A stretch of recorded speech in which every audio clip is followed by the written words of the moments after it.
Pakinggan natin, oh. Mayor, good morning. Any update, Mayor? Ang pakiusap ko lang sa lahat, maraming haka-haka, maraming nangyayari. Pabayaan muna natin yung mga ahensya na nag-iimbestiga at alamin muna natin lahat ng mga factual events. Okay, let's stick to the facts of what happened. This is very tragic. We need the support of the parents and especially the teachers. Mayor, ano po immediate measure ng local government dahil po dito sa nangyari? Well, immediate measurement here is it is important that we do a thorough investigation on what the real motive was. Okay? Now, may lumalabas na sinasabi bullying, may lumalabas na pero contrary to what the evidence shows, that is not actually factual. So let's not speculate that this was the motive. Okay? But in terms of security, police presence sa mga schools ngayon? We can only do so much. Alam nyo, ang talagang, this is a wake-up call to parents, this is a wake-up call to the teachers. It's about time, you focus on your children.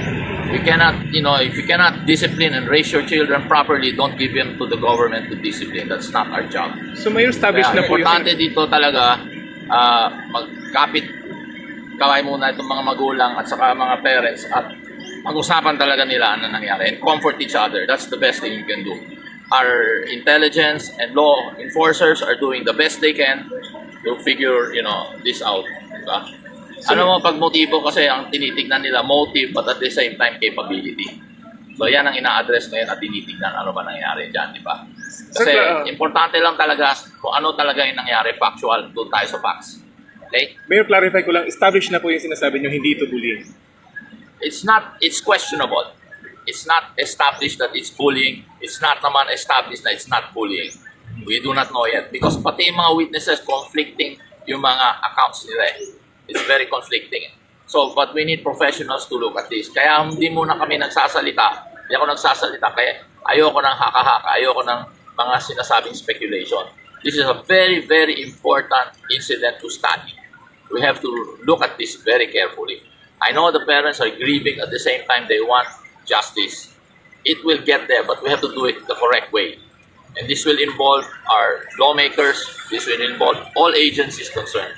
Kaya yun ang gawin natin. Kaya kayo sa media ang hinging kong tulong, huwag tayo rin sumama dyan sa mga haka-haka. Tignan natin mabuti ano yung nangyari, ano yung ebidensya. Okay. But what can we expect from the LGU po? Siguro sa mga susunod na pagkakataon dahil ganito yung nangyari. Tapos pag-iigpit ba tayo?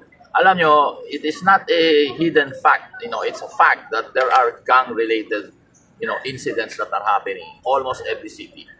We have identified the individuals. We know who they are, and they're being closely watched. And many of these happens because maraming OFW napapabayaan yung mga kabataan na yan, hindi nila namomonitor, kaya dapat bigyan ng pansin yan. It is important. So, I am expecting that lawmakers will come out.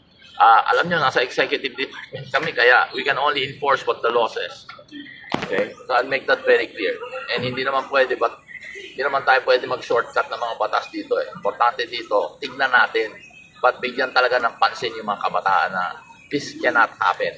And this should not happen. Mayor, update, Mayor, kustudiya ngayon ng mga suspect kasi minor. Kaya nga, yun ang pinag-aaralan ngayon, na I think definitely nakikita natin for someone to do this, you are not mentally stable. So we need professionals to look into that. If we cannot lock them up in the stations, in the police stations, we cannot also put them in Bahay Pag-asa because that's very minimum security and this is basically a heinous crime.